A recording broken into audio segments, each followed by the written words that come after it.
Good morning, good morning, good morning, good morning.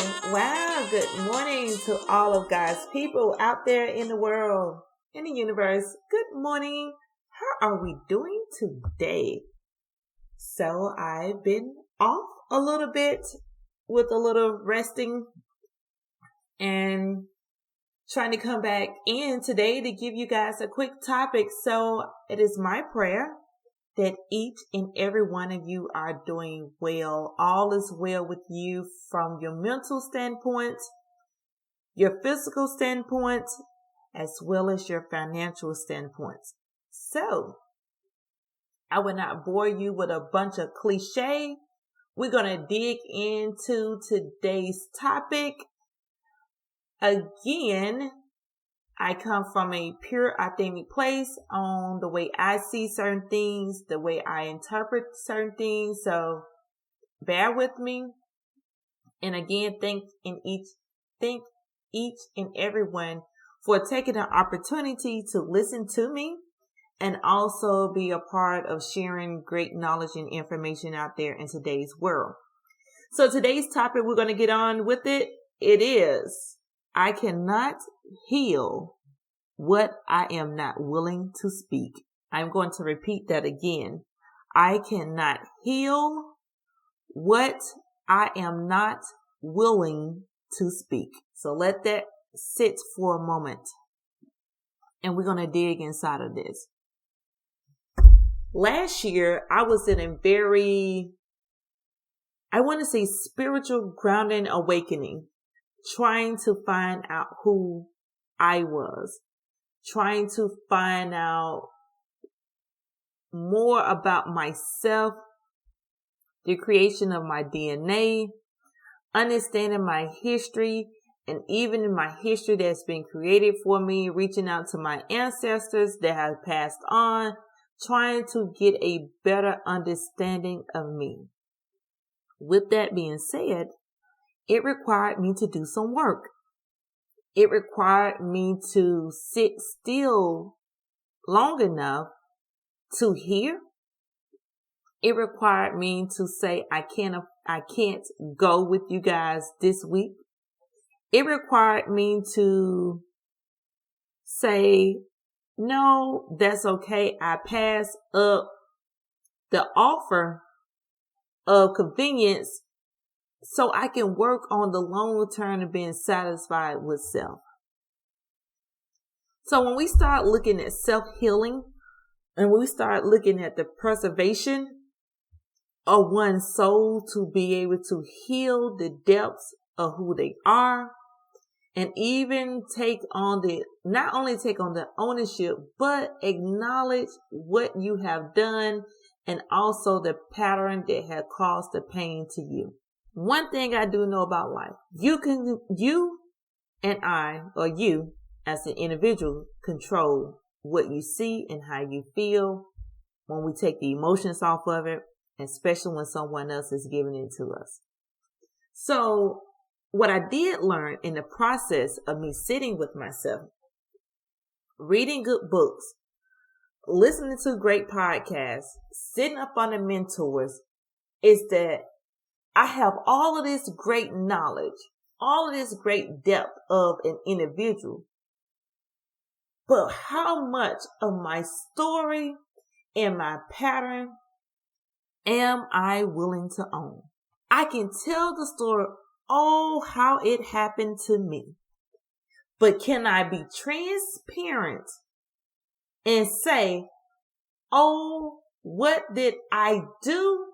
And the ugliness that I may have caused in the midst of me sitting where I knew was not in the arc of what's supposed to be in for my soul. Now, granted, I do know we have to go through those turbulence of life in order to be able to get to the next level. But I don't expect to get in an airplane and go from one destination to the next destination until I remove the baggage of clearance and acknowledge each one of them. And sometimes most people, and I'm going to speak from a person that's been in the church, we become cute. We become very authentic in a space that they ain't none of their business. I'm not going to acknowledge all of that. I'm not going to deal with that. I done healed myself from that. God knows all of these cliches of what we've been taught. Let's do it that way. Then we got to go see somebody. We got to sit down with a therapist. We got to go see someone, because all of this good God and Jesus that we have hasn't yet unpackaged what we're willing to own. We're willing to own it because the elders knew about it, but they said, young man, young woman, you're going to be okay. You just keep pushing. God is working on you. Now, you don't talk about that no more. We go on. But at the same time, I have yet to hear from what I'm not willing to speak. So in order for you to be as transparent and someone to see your authentic soul for who you are in the depths of who you are, you may not know everything about a person. But one thing about it, you should be able to speak where you have actually healed from. And I'm not talking about a sugar-coated. I'm not talking about making it cute.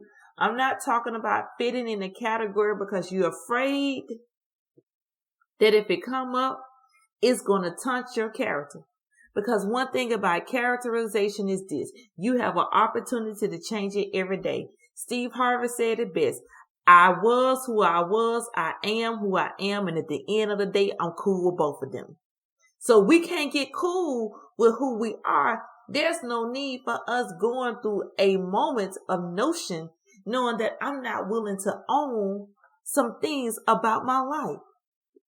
So I challenge you. This is the year. We've been sitting in quarantine since, April? Maybe April or May, or maybe before then.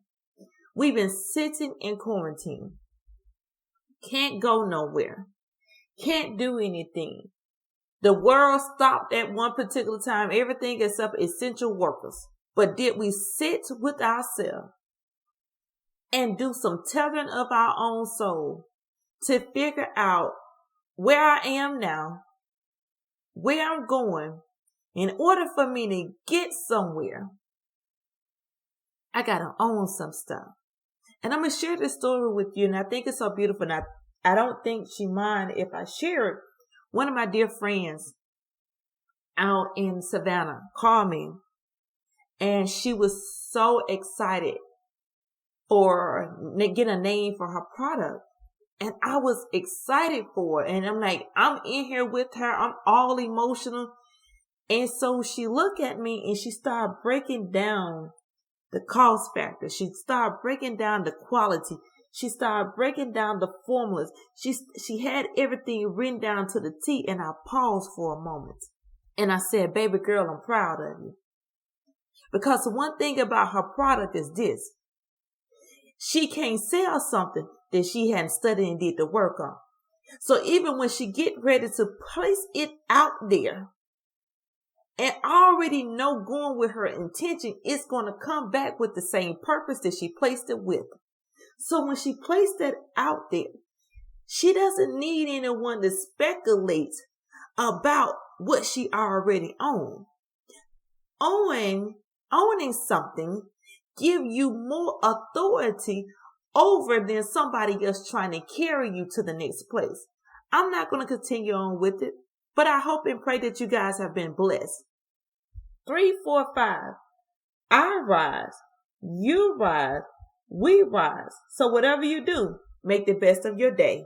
Enjoy.